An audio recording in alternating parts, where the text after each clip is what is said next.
राधे राधे भक्तों, हम आज उन 8 चिरंजीवियों के बारे में जानेंगे जो आज भी हमारी धरती पर अमर हैं। हिंदू धर्म ग्रंथों के कुछ महान व्यक्तियों को चिरंजीवी कहा गया है, अर्थात वे जो कलयुग के अंत तक जीवित रहेंगे। प्रत्येक चिरंजीवी को अलग अलग कारणों और दिव्य घटनाओं के चलते यह वरदान मिला है। पहला चिरंजीवी है अश्वत्थामा, पिता द्रोणाचार्य। महाभारत युद्ध के अंतिम दिनों में अश्वत्थामा ने क्रोध में पांडवों के पुत्रों की नींद में हत्या कर दी थी।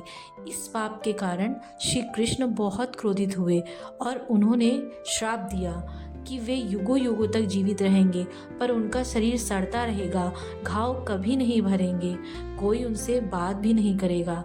इस प्रकार अश्वत्थामा अमर तो हैं, पर दुखित जीवन जीने के लिए बाध्य है। हमारे दूसरे चिरंजीवी हुए राजा महाबली। राजा महाबली एक असुर वंश में पैदा हुए थे, परंतु परम धर्मात्मा थे। राजा बलि दानवीर और अत्यंत धर्मप्रिय थे। जब उनका तेज बढ़ गया तो देवता भयभीत हो गए। भगवान विष्णु वामन अवतार लेकर आए। बलि ने उन्हें 3 पग भूमि दान में दे दी। उनकी भक्ति और दान भावना से प्रसन्न होकर वामन ने उन्हें पाताल का राजा बनाया और युगों तक जीवित रहने का वरदान दिया। कहते हैं ओणम त्योहार के समय वे पृथ्वी पर आते हैं। तीसरे चिरंजीवी हुए वेद व्यास। वेद व्यास जी पराशर और सत्यवती के पुत्र थे। वेद व्यास ने वेदों के 4 भागों में बांटकर मानव जाति को ज्ञान सुलभ कराया। उनके ज्ञान, तप और दिव्य रूप के कारण उन्हें भगवान विष्णु का अंश माना जाता है। इसलिए उन्हें कलयुग के अंत तक जीवित रहने का वरदान प्राप्त है, ताकि वे धर्म की रक्षा और मार्गदर्शन करते रहें। हमारे चौथे चिरंजीवी हुए भगवान हनुमान। माता अंजनी के पुत्र हनुमान जी। हनुमान जी ने श्री राम के लिए अद्भुत सेवाएं की हैं। उनके प्रकांड बल, भक्ति और निष्ठा, इन सब के कारण श्री राम ने उन्हें आशीर्वाद दिया कि जब तक पृथ्वी पर मेरा नाम रहेगा तब तक तुम जीवित रहोगे। इसलिए हनुमान जी आज भी भक्तों की सहायता के लिए और कलयुग में विशेष रूप से सक्रिय माने जाते हैं। माता सीता ने उन्हें वरदान दिया था चिरंजीवी भव का। 5वें चिरंजीवी हुए राजा विभीषण। विभीषण रावण के भाई थे, पर उन्होंने धर्म का साथ दिया था और राम की शरण में आए। रावण के वध के बाद श्री राम ने उन्हें लंका का राजा बनाया और कहा कि तुम धर्म की रक्षा करोगे और कलयुग के अंत तक जीवित रहोगे। इस प्रकार विभीषण को अमरता का वरदान मिला, ताकि वे लंका में धर्म बनाए रखें।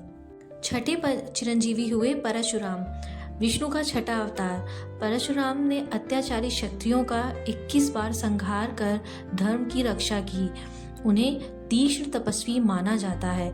कहा जाता है वे महेंद्र पर्वत पर तप करते हैं। कल्कि अवतार के गुरु बनेंगे वो। कल्कि को दिव्य परशु और शस्त्र विद्या देंगे, इसलिए वे युगों तक जीवित रहेंगे। 7वें चिरंजीवी हुए गुरु कृपाचार्य। गुरु कृपाचार्य कौरव और पांडव दोनों के ही गुरु थे। कृपाचार्य अत्यंत शांत, ज्ञानवान और धर्मप्रिय व्यक्ति थे। उनके तप और निष्पक्ष आचरण से प्रसन्न होकर उन्हें कलयुग तक जीवित रहने का आशीर्वाद मिला। महाभारत युद्ध के बाद वे परीक्षित के भी गुरु बने। 8वें चिरंजीवी हुए ऋषि मार्कंडेय। जब यमराज उन्हें लेने आए तो किशोर मार्कंडेय शिवलिंग को पकड़कर रोने लगे। शिवजी प्रकट हुए, यम को रोका और क्रोधित होकर बोले, ये मेरा भक्त है, मेरे भक्त को मृत्यु नहीं ले जा सकती। इस प्रकार मार्कंडेय को अमरता और अनंत आयु का वरदान मिला। कहा जाता है कि प्रलय के समय वे जीवित रहते हैं और उन्होंने नारायण को बालक रूप में समुद्र पर देखा है। इस तरह भक्तों, ये हमारे 8 चिरंजीवियों की कहानी थी जो मैंने आपको बताई है। अगर आपको मेरी दी हुई जानकारी अच्छी लगी हो तो कृपया करके मेरे चैनल को सपोर्ट करें। धन्यवाद।